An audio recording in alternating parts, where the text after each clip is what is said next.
ಸಹೃದಯ ಬಂಧುಗಳೇ, ಈ ಒಂದು ಕಾರ್ಯಕ್ರಮಕ್ಕೆ ಬರಬೇಕಂತೇಳಿ ನಮ್ಮ ರಮೇಶ್ ಗೌಡ್ರು ನನಗೆ ಕಳೆದ ಒಂದು ವಾರದಿಂದಲೇ ಒಂದು ದೂರವಾಣಿ ಕರೆಯನ್ನ ಮಾಡಿದ್ರು.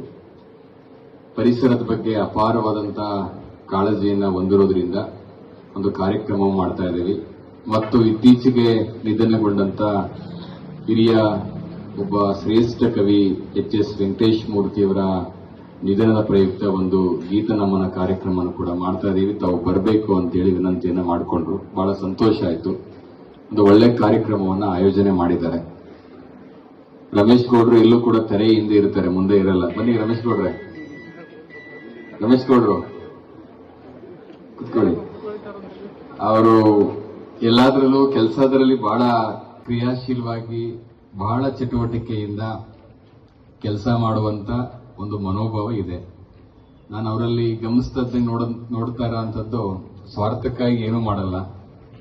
ಬಹಳ ಮುಖ್ಯವಾಗಿ ಸಾಮಾಜಿಕ ಕಳಕಳಿ, ಅದರಲ್ಲೂ ವಿಶೇಷವಾಗಿ ಹಿಂದುಳಿದ ವರ್ಗಗಳ ಕಲ್ಯಾಣಕ್ಕಾಗಿ ಮತ್ತು ಜನಪರ ಕಾರ್ಯಕ್ರಮಗಳನ್ನ ಮತ್ತು ಸಮಾಜವನ್ನ ವೈಚಾರಿಕತೆ ದೃಷ್ಟಿಯಿಂದ ವೈಚಾರಿಕತೆ ಹಿನ್ನೆಲೆಯಲ್ಲಿ ಕೊಂಡೊಯ್ಯಬೇಕು ಅನ್ನುವಂತ ಮನೋಭಾವ ರಮೇಶ್ ಗೌಡ್ರದು.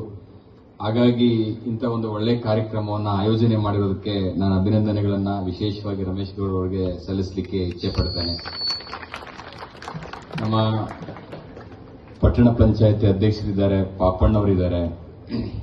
ಮತ್ತೆ ಕಳೆದ ಬಾರಿ ನಾನು ಬೆಳ್ಳೂರಿಗೆ ಮಾನ್ಯ ಜಿಲ್ಲಾ ಉಸ್ತುವಾರಿ ಸಚಿವರ ನೇತೃತ್ವದಲ್ಲಿ ನಾವು ಇಲ್ಲಿ ಇಂದಿರಾ ಕ್ಯಾಂಟೀನ್ ಉದ್ಘಾಟನೆ ಮಾಡಬೇಕಾದ್ರೆ ಬಂದಂತ ಸಂದರ್ಭದಲ್ಲೂ ಕೂಡ ಬೆಳ್ಳೂರು ಪಟ್ಟಣಕ್ಕೆ ಸಂಬಂಧಪಟ್ಟಂತೆ ಹಲವಾರು ಅಭಿವೃದ್ಧಿ ವಿಷಯಗಳ ಬಗ್ಗೆ ಚರ್ಚೆ ಮಾಡಿದ್ವಿ.